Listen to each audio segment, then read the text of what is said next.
Welcome to doctor Maithili's music therapy channel. இன்றைய பதிவில் how to we listen music, how the brain listens music என்ற தலைப்பில் சில செய்திகளை நம்ம பகிர்ந்துக்கலாம். நாம் எப்படி இசையை கேட்கிறோம் அப்படின்றதுக்கும் நம்மளுடைய மூளை எப்படி இசையை பயன்படுத்திக்கிறது அப்படின்றதுக்கும் நிறைய வித்தியாசம் இருக்குது.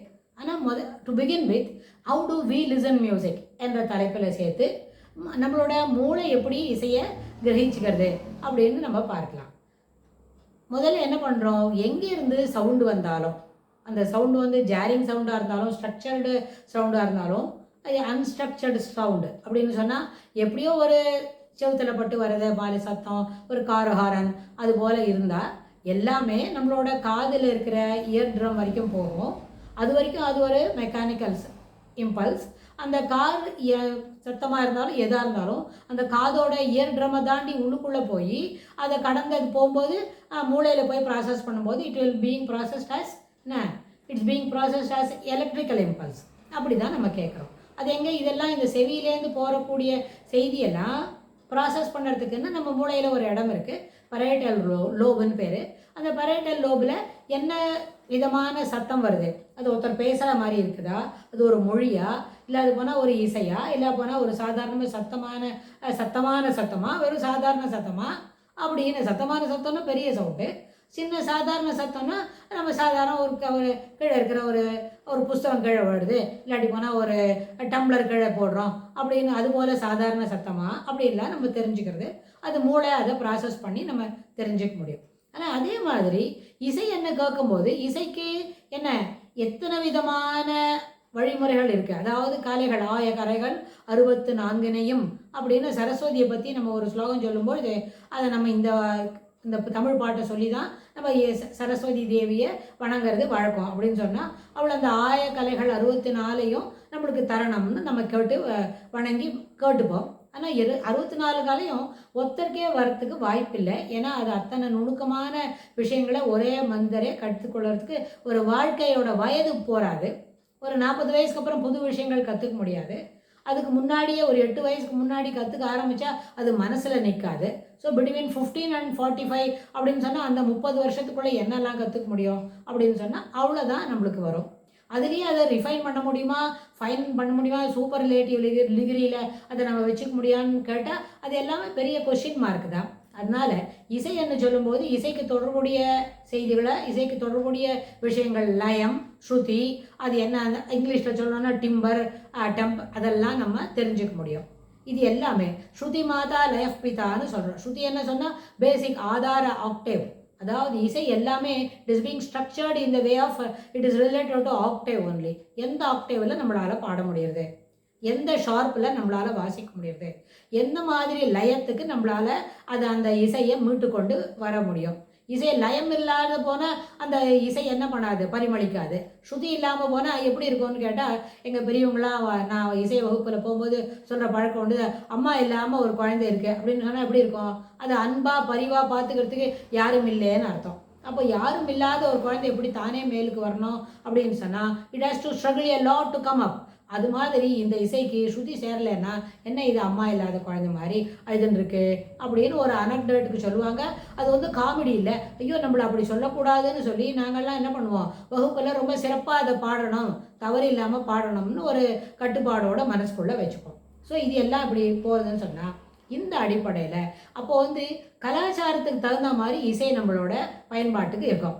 சில கலாச்சாரத்தில் இசை பற்றி அவங்களுக்கு தெரியவே தெரியாதுன்னா அவங்க இசை பற்றி அவங்களோட அடுத்த ஜெனரேஷன் இருக்கிற சிறு பிள்ளைகளுக்கு சொல்லித்தர மாட்டாங்க.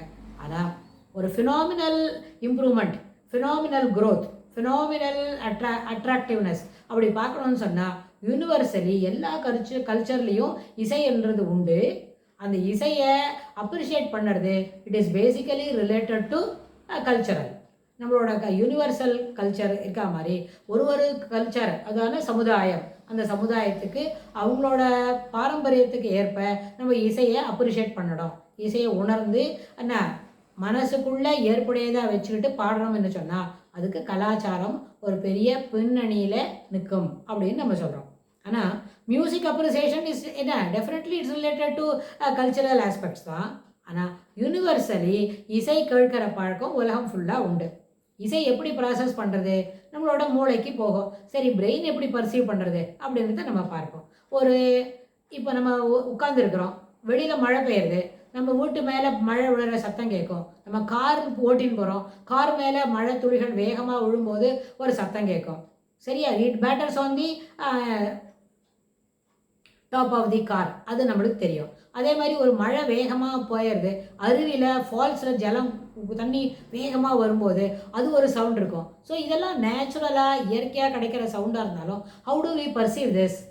இது வந்து ஒரு ரெயின் பேட்டர்ஸ் தி கார், இல்லாட்டி போனால் ஒரு ஃபால்ஸ்லேருந்து அருவி தண்ணி வேகமாக ஓடி வருது. சில சமயத்தில் அந்த ஃபோர்ஸில் நம்ம நிற்கிறது சரியாக நிற்கலைன்னா இட் வில் கேரி அவே, அப்படியே நம்மளை அப்படியே தள்ளிக்கிட்டு போயிடும். எங்கே போய் நம்மளுக்கு லேண்ட் பண்ண முடியும்னு கூட தெரியாது. பிகாஸ் தண்ணியோட அதுக்கு தான் கட்டுப்பாடு நமக்கு இல்லைன்னு. அதுக்கோசரம் அந்த சமயத்தில் தான் இதை உணர்த்துற மாதிரி தான் ஔவையார்லாம் சொல்லியிருக்கிறாங்க. எப்படி? நீரோடு விளையாடாதே. எப்போவுமே தண்ணியில் வரும்போது அதுக்கு ஒரு நல்ல கௌரவம் கொடுத்து எட்டி தான் நிற்கணும். எல்லா நேரமும் அதுக்குள்ளே போய் விளையாட துவங்கினா ஒரு நேரம் போல் இருக்காது. சில நேரத்தில் எதிர்பாராத விதமாக ஃப்ளாஷ் ஃப்ளட்ஸ் அப்படின்னு சொல்கிற மாதிரி வந்து நம்மளை அடிச்சுக்கிட்டு போயிடும். அதனால என்ன பண்ணணும்? நீரோட விளையாடாதுன்னு சொன்னால் அந்த சவுண்ட் எப்படி இருக்கும்? இதெல்லாம் அந்த சவுண்டெல்லாம் நம்மளுக்கு ஒரு விதத்தில் அது எப்படி இருக்கும்னு காட்டித்தரும்.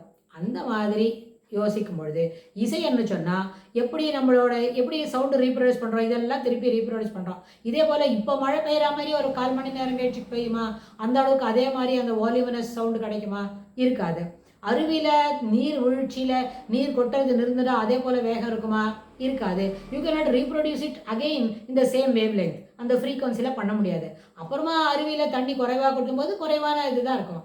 ஆனால் இசைன்னு சொல்லும்போது அப்படி இல்லை. Irrespective of the physical condition, உங்களுக்கு எப்படி இருந்தாலும் ஒரு ஃப்ரீக்வன்சியில் இருக்கிற நோட்டை நம்ம திருப்பி ஒரே மாதிரி பாடணும்னு சொன்னால், இல்லை ஒரே மாதிரி வாசித்து காட்டணும், இல்லை ஒரு லயம் ஒரு 4-3-4 எந்த சீக்வன்ஸில் நம்ம அடுத்த கோர்வையை மாற்றி வாசிக்கணும்னு சொன்னால் உங்களுக்கு எத்தனை விதமான உங்களுக்குன்னு சொல்ல நம்ம எல்லாருக்குமே irrespective of the physical condition you are supposed to produce the same wavelength, then only it is considered as music. இல்லாட்டி நம்மளுக்கு தோணின போது எனக்கு இப்படி தான் பாடம் வரும்பா. இப்போ இந்த காலத்தில் பிள்ளைங்க எல்லாரும் சொல்கிறாங்கல்ல, ஒரு ரஃப்பான பதில், என்னால் இப்படி தான் முடியும், நீ கேட்குறது எதுவுமே புரியல எனக்கு அப்படின்னு சொல்கிறாங்கல்ல. அந்த மாதிரிலாம் சொன்னால் அதுமாரி இசை இல்லை. அவங்களுக்குலாம் இசையை சொல்லி கொடுக்குறது வந்து என்ன காலத்தை வீணாக்கிறோம்னு அர்த்தம். irrespective of the physical condition you are supposed to produce the frequency of the notes in the என்ன சேம் வேவ் லென்த் அப்படியே பாடினாதான் அது இசைன்னு எடுத்துக்க முடியும். அப்போ தான் அது ஏற்புடையதாக இருக்கும், அப்போ தான் அது இனிமையாகவும் இருக்கும். ஸோ இந்த ஃபினாமினல் இம்பல்ஸ் என்ன இருக்கு, இசையை தொடர்ந்து கேட்கறது ஒரு நல்ல விதமான பலன்களை நம்மளுக்கு கொடுக்கும். முதல்ல அது வந்து என்ன பண்ணும் தெரியுமா? த வயரிங் ஆஃப் த பிரெயின் அப்படின்னு ஒன்று சொல்லுவோம். அதாவது அந்த நியூரல் டிரான்ஸ்மிட்டர்ஸ் எப்படியெல்லாம் அதை கனெக்ட் பண்ணியிருக்கிறோன்னு சொன்னால் அந்த வயரிங்கே அது மாற்றும். Brain is pre wired to music.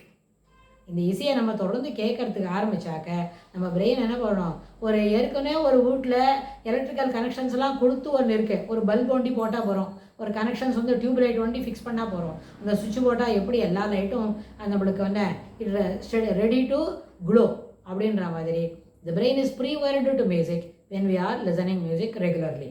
அப்போ என்ன ஆகும், அந்தந்த ஏரியாவில் ப்ரீஃபரண்டல் லோப் ஃபங்க்ஷன் என்ன, number, work planning, cognition, depth perception, designing, computer software programming, அது மாதிரி எல்லா முன்பக்கத்து மூளையில் அந்த கார்டெக்ஸில் எந்த நியூரல் நெட்வொர்க்கு ஸ்ட்ரென்தன் ஆகுதோ அதுக்கு தகுந்த மாதிரி இசை நம்மளை இப்படியெல்லாம் சிறப்புப்படுத்தி தரும்.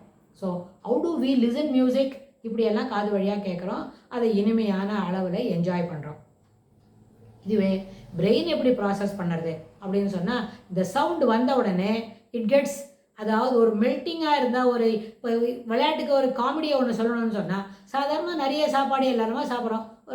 எது சாப்பிட்றதா இருந்தாலும் உப்பு, காரம், புளிப்பு, அதுபோல் எந்த ஒரு உணவு எடுத்துக்கிறதா இருந்தாலும் அதுக்கு அது மாதிரி எடுத்துக்கிறதுக்கு பிறகோ அதுக்கு முன்னாடியோ ஒரு நல்ல இனிமையான ஒரு சாக்லேட்டு, இனிப்பு சுவையில் கூடி இருக்கிற ஒரு சாக்லேட்டு சாப்பிட்டா நம்மளுக்கு எப்படி இருக்கும்? அந்த சுவைக்கு வந்து தனியாக அதுக்கு ஒரு வழி சொல்லணுமா, இப்படி தான் இருக்கும்னு? Can we anyone explain how the இனிப்பு வில் பை? இனிப்பு வில் பைன்னு சொல்லவே வேண்டாம். யாரெல்லாம் கேட்குறாங்களோ அவன் என்ன இவனை இப்படி உட்கானா இருக்கானே அப்படின்னு சொல்லி ஆளுக்கு ஒரு 1/4 பீஸு அவங்களுக்கெல்லாம் ஒரு சாக்லேட் கொடுத்து சாப்பிட சொல்லிட்டா no one doesn't want to என்ன எக்ஸ்பிளைன் ஹவு இட் இஸ். அதுக்கு எக்ஸ்பிளைன் பண்ணுறதுக்கு இட் இஸ் இன்எக்ஸ்பிளிகபிள். ஏன்னா அதுக்கு வார்த்தையே இல்லை, இப்படி தான் இனிமையாக இருக்கும். அதுபோல தான் இசை. நம்ம என்ஜாய் பண்ண ஆரம்பிச்சுட்டா it is inexplicable. It is individually you will have to introspect with the music and come out of it. The experience will be quite individual. அப்படின்றத நம்ம தெரியப்படுத்த முடியும்.